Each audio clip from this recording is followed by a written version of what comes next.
Pasca 1, saat ini saya sedang berada di Desa Bintah, Kecamatan Madat, Kabupaten Aceh Timur.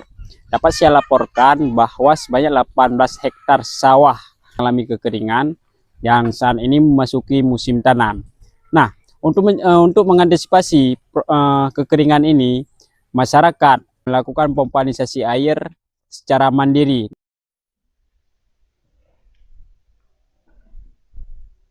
Seminggu yang kemarin dapat kewalahan hari itu kebanjiran. Jadi kan rusak, tanggul-tanggulnya rusak. Kan janjinya hari itu bulan 12 janji ada masuk air. Tapi pas kejadian banjir kan tanggulnya rusak sampai sekarang. Nah, pompa air itu kan ke petani-petani sawah.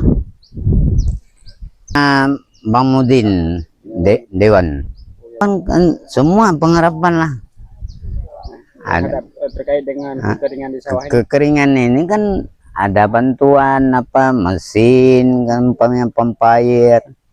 Nah, kalau nggak cukup satu ada dua misalnya.